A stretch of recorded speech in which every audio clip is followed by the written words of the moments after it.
Welcome dear friends. In this video we will discuss daily current affairs MCQs of 29th January 2024. So let's start. Question is, when is the second round of the presidential elections scheduled to be held in Finland? The correct option here is option B 11th February 2024. 28 जनवरी 2024 को Finland में presidential elections का पहला round हुआ। पहले round में दो candidates यानी farmer prime minister Alexander stub और एक्स फॉरेन मिनिस्टर पीका हविस्टो, ये दोनों पहले राउंड में कामयाब हो गए हैं और 11 फरवरी 2024 को इन दोनों का कंपटीशन होगा और जो भी इन दोनों में से जीते यानी मोर देन 50% वोट इन दोनों में से जिसको भी मिल जाए तो वो फिनलैंड का नया प्रेसिडेंट बन जाएगा। The International Cricket Council ICC lifted its ban on which cricket board on 28 January 2024? The correct option here is option C Sri Lanka cricket.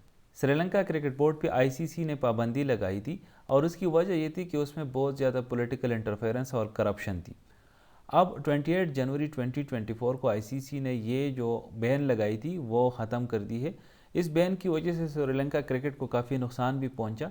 ये काफ़ी सारे मैचेस इन्होंने नहीं खेले। अंडर 19 वर्ल्ड कप भी इन्होंने होस्ट करना था, लेकिन चूँकि आईसीसी ने इस पे बैन लगाया था तो अंडर 19 वर्ल्ड कप भी ये होस्ट नहीं कर सके। Japan's moon lander has resumed operations after being shut down for how many days? The correct option here is option C 9 days.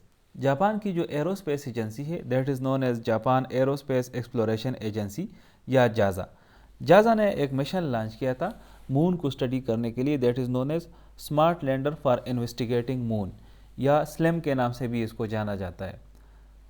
Slam का जो मिशन था इसने जैसे ही लैंडिंग की 19 जनवरी 2024 को मून पे, ये जापान इसके लैंडिंग के साथ दुनिया का 5वां मुल्क बन गया जिसने मून पे सॉफ्ट लैंडिंग की।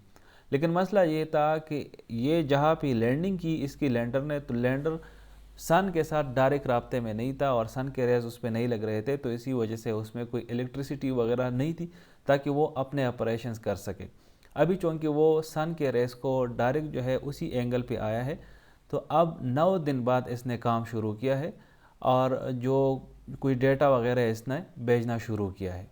At least 3 US troops were killed and dozens wounded after a drone hit a military outpost in Jordan.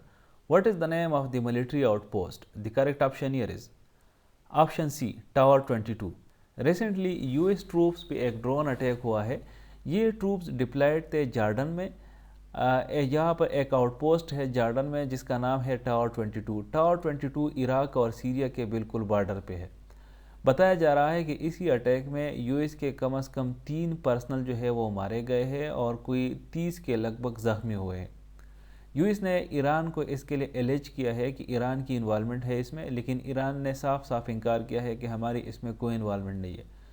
अभी जो बाइडन गवर्नमेंट पे वहाँ की मीडिया और वहाँ की जो पब्लिक है वो काफ़ी प्रेशर बिल्ड कर रहे हैं कि वो ईरान के ख़िलाफ़ कोई ना कोई एक्शन ले, क्योंकि ये सो फार काफ़ी बड़ा अटैक है यूएस ट्रूप्स पे और अगर खामखा ईरान मुलविस है तो शायद इसके बहुत ही इम्पॉर्टेंट रिपरकशंस भी हो। Which country has agreed to allow visa-free entry to each other citizens in a permanent deal with China from March 1, 2024? The correct option here is option B Thailand. Why did Austria suspend funding for UNRWA on 29 January 2024? The correct option here is option C October 7, 2023 allegations. UNRWA basically एक UN agency है जिसका मतलब है the United Nations relief and works agency for Palestine refugees in the near east.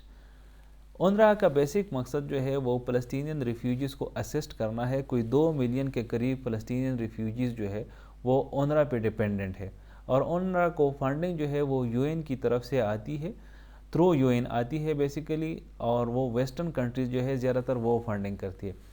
लेकिन 7 अक्टूबर 2023 को जब Hamas ने Israel पे अटैक किया जिसमें कोई 1240 के करीब इजरायली लोग मर गए और कोई 240 के करीब ज़िंदा भी पकड़े गए, तो इजराइल ने UNRWA को ब्लेम किया है कि इन्होंने हमास को असिस्ट किया है इस अटैक में।